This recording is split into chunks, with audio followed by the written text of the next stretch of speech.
this in my recent memory. It does not, however, prohibit, as we know, the House of Representatives is moving legislation through, the U.S. House of Representatives is moving legislation through to try and enter the case as a party. They want to defend the law. We'll see whether or not they'll be able to move forward with that. Okay, other questions? Karen, you can take that. Yeah. With you just for your information. Mine is mostly a comment, or wondering how these two are coming together. In the schools, we're really talking about bullying having to stop. Particularly, I think the gay issues have brought that to the fore. Right. Is that ever brought into conversations when talking about the broader spectrum of gay issues? Well, I can tell you that it when looks to me like we're getting two different generations going.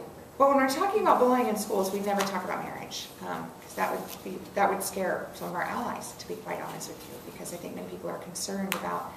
There are many people who don't support gay marriage who do support stopping bullying in schools. Just like there are people who support civil unions who do not support marriage, and people who believe we should stop discriminating against gay people in employment who also don't believe in marriage. So there are a lot of people who have very differing opinions within one person on these issues. So I think that they are very, very tangentially connected. And here's the argument I've said around bullying. I don't think that state legislation to stop or prohibit bullying is the answer. Now, it's a help, it's a good thing, it's a start, I think we should do it. It's not going to solve the problem. Bullying will continue as long as you have a community that says it's okay that some people are better than others, or that some people, it's okay to treat some people different than others. So when we have laws in place that say it's okay to fire someone for being gay, or kick them out of an apartment because you find out they're gay, as long as we have a community that says it's okay for people to make anti-gay slurs about other people during political campaigns, bullying will continue. Bullying? Bullying. Bullying is a huge issue for gay kids. Gay children are 4 times more likely to attempt suicide than straight kids, and are more likely to be slurred and attacked for their either orientation or perceived orientation than are kids who are straight or perceived to be straight. Yes, a question here, sir. I have 2 questions. The secular one and the religious one. If the law allowed 2 sexes to be blessed, humanity will increase or decrease? Second question. If humanity will decrease, how God feel about it? Will be happy or unhappy? Thank you. You might be better than the answer. I'm not sure you can do that. Okay. So you're talking about humanity. Would God be happy or unhappy? Yeah, we don't really know. Not so good. I'm from Yes. Poland. Oh, we got it. Which God? But I'm very. Which God? The true God. No false. Who's true God? True God is God of love. God who created all Good of luck. us. We don't know what God thinks. We have people who claim they know what God thinks, but according to my favorite Jesuit theologian, Karl Rahner, God is and always will be incomprehensible mystery. And I said to him, Father, when we see God face to face, when we get to heaven and see God face to face, what then? And he said, then we will be face to face with incomprehensible mystery. I'm not sure I can answer that question because that's a very difficult question, and I would posit that nobody has the answer to that question. But I guess that my experience has been that any time a society engages in restricting rights from some people, that we are decreasing our society's view of humanity. And that any time society takes care to expand rights and protections to all people, that we are expanding our definition of humanity. And so, and I don't know what that has or doesn't have to do with God or who's God, but I can speak only from my own perspective. That in my short time on this planet, that when I've experienced opportunities to expand rights to people, that has been a good thing. And that when I've witnessed the restriction of rights for some people, that is a bad, bad thing. Thank you. Yes, sir. Pat's already had a question. Anybody else have a question? Yes, sir. Has there been a comparable study done on domestic violence issues in front of children? It's a scourge in our country traditionally as well, in both the traditional family setting as well as in an LBG community? Yeah, there's really no difference. Domestic violence affects everyone. So interestingly, domestic violence doesn't really see much difference between class, race, or gender. So they actually have done studies that show that it's about the same? Yeah, domestic violence is a very real problem in the LGBT community, just as it is in the straight community, absolutely. I think that speaks to kind of some larger societal issues. No one's immune from them regardless of their orientation. But domestic violence is a very real problem in all communities. Pat. Yes, sir. I'd like to ask Mr. Kaiser. I believe earlier in your presentation, sir, you said something to the effect of America is a very advanced nation. Personally, I find that a bizarre comment given our treatment of various groups throughout our history. So my question is, how are the people that are trying to suppress gay marriage today any different, really, from the folks in the past that were trying to suppress the rights of blacks, Native Americans, women, and so forth? They're not. It's just pure prejudice. Don't ever underestimate the ability of people to take dumb views on things. That's why we have minds, presumably to rethink some things that we've taken for granted for so long. Okay, yes. One thing I would say is, and I'm really quite good about this, is I think we have a right of choice. And I feel that a person, children also who grow up, they need to know that there is a choice of being gay or not. No, they have a right. Like you're dissing me now. I think we have to allow people to know there's a choice, and we can get into a problem of, if I disagree with you, that you will attack me, rather than saying, yes, I have a right to believe as I believe. And I think this is important, that we don't become so intense on the argument that if I have the right to believe I believe in marriage, that maybe I don't believe in gay marriage, but the thing is I have a choice to believe in that way. And I think that's important, because otherwise what we start to do is we actually start to push down the person who has a different view. And I think we have to be careful there. This is a pro-choice thing, so I think this is important that we do this, especially for our children, because even children, when they are growing up and they are adolescents, they do tend to try around with different things, and sometimes maybe they get involved with another male or something like this, but maybe this is not their orientation. So I think it's important that we allow children choice, and it's important in our community we do this too. Was there a question in that? Well, just the question, you're a very brilliant woman, you're very smart, you're very knowledgeable with words, and I have to say that, and I'm not like that, but I think we just have to open it up that there is choice, always choice. Well, I appreciate you saying that, and I do believe that we always have choice in our behavior. Everyone has a choice of what they will do, right? We always have that. You can act or you can not act in any given situation. But I do think it's important to note, and I'll give two examples, one a scientific example and one a very personal example, that individuals are born with a specific orientation, and it's not something that one chooses. And here's the evidence I will give you. First, there is a lot of science to show that not just in humans, but also in nature, animals, that there is usually somewhere between 7 and 10% of any given population that is born attracted to the same, whether it be a penguin or a person, to the other penguin or person of the same gender. And so there's a lot of science to show that. And the second example I would give you is me. I'm a bisexual woman. I was born that way. Now, the beauty for me of being bisexual is that I do have a choice every day. I can choose to fall in love with a man, or I can choose to fall in love with a woman. But I cannot choose the biological attraction, the biological feelings that all of us as humans have when we see a person of either another or the same gender. That is biological. Now, I am in what I think to be a very lucky position. Having been born as an individual as bisexual, I am free, both biologically and intellectually and emotionally, to love whoever I want. And I'm very grateful for that. But there are many of my friends and colleagues who are gay or lesbian, who try as they might, are not physically or emotionally attracted to individuals of the other gender.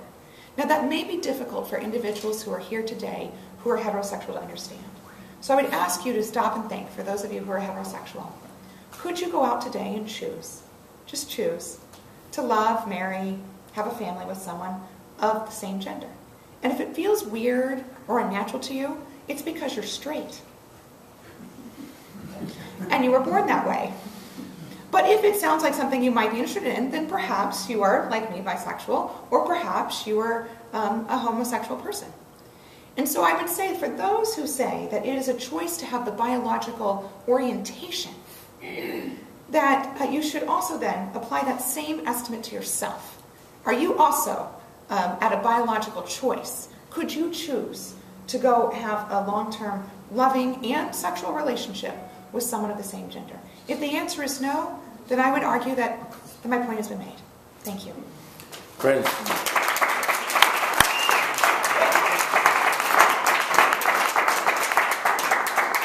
The senator's 10 minutes went by 15 minutes ago. Yes, I'm very late. So can I run out? Yes, thank you. This is wonderful.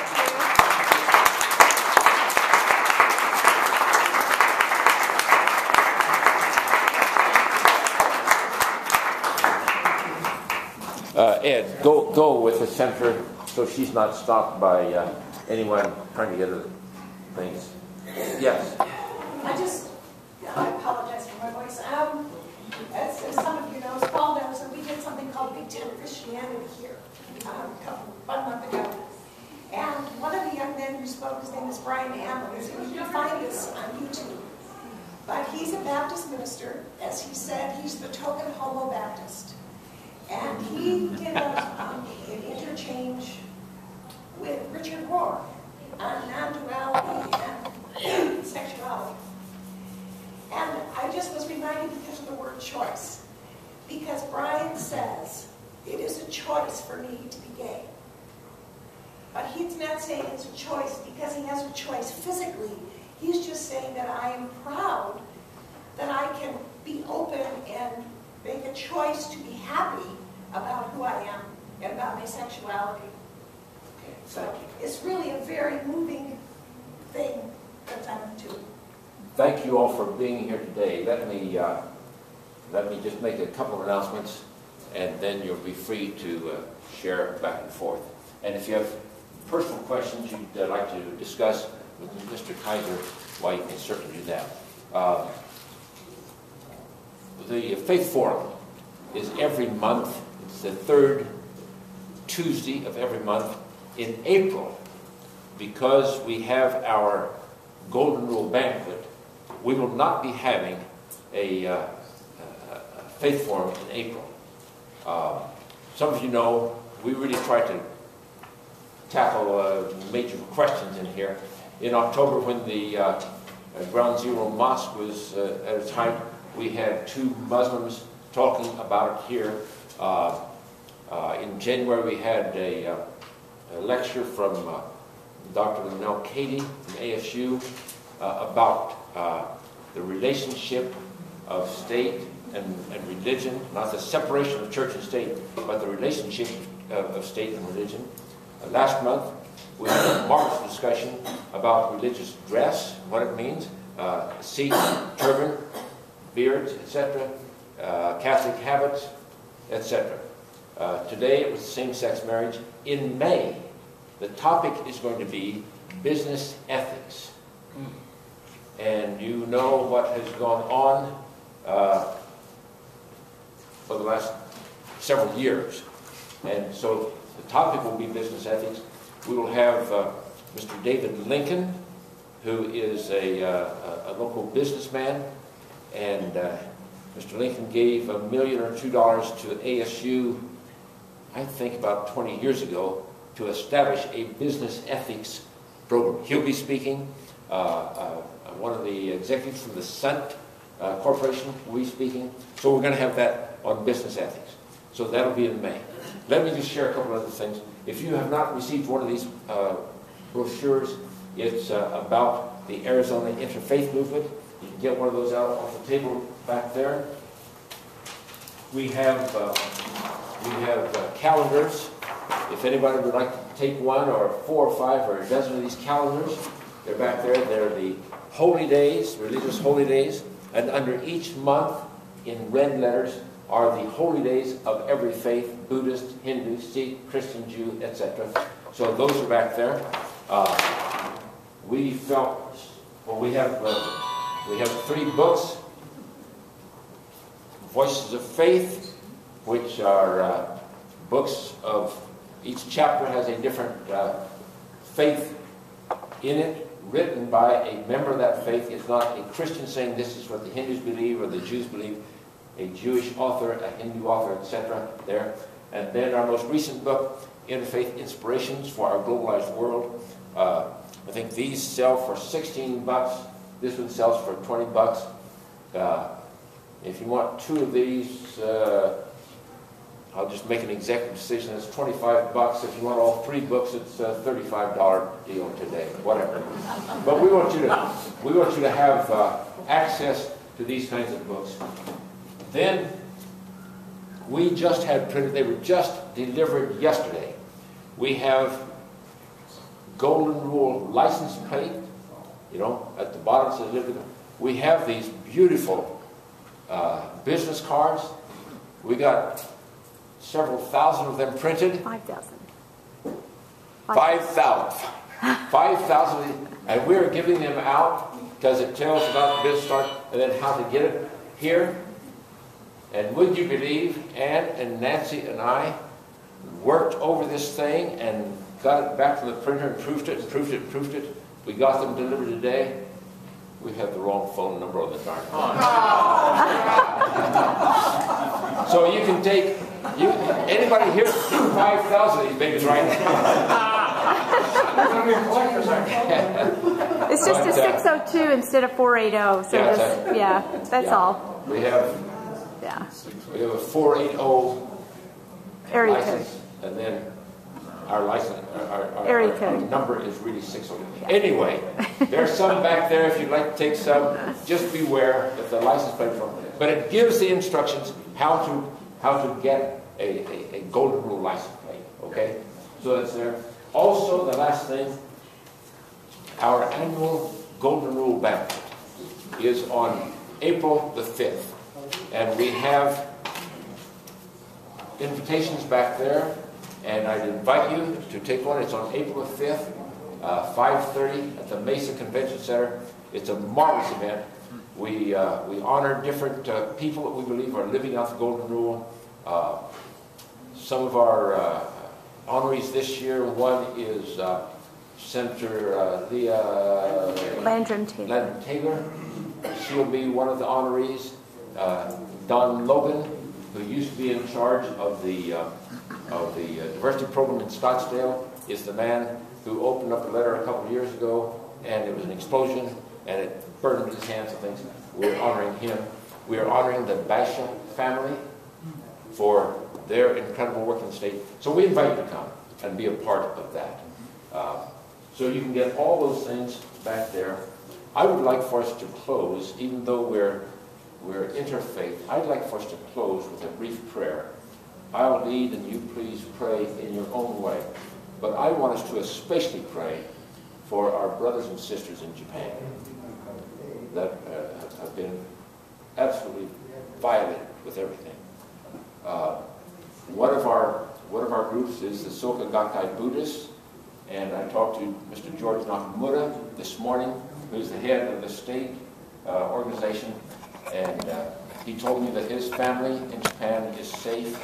The Soka Gakkai buildings are safe, but they are using those buildings to serve and minister to people that were affected by the yes. Maybe some of the people did not hear there was another earthquake southwest of Tokyo, a couple of 100 miles. This one, the first one was 120 miles north. This was at least that far further southwest of Tokyo. That was this morning? 6.2 on the Richter scale. Just this morning? This morning. Yeah. Okay, let's, in your own way, please pray, and I'll just lead in a very simple way. Eternal God, whether we call you Allah, or Yahweh, or Baha'u'llah, or one of any 1,000 other names, this morning we join our hearts and our thoughts for our brothers and sisters, human beings in Japan. Help them in their crisis. Bless those who are wounded. Bless those who have lost family members. In every way, may your strength and healing and help be upon all the people there in Japan and in all other parts of the world. In your great and holy name we pray. Amen. Thank you for coming. Have a great afternoon. And we hope to see you. Amen.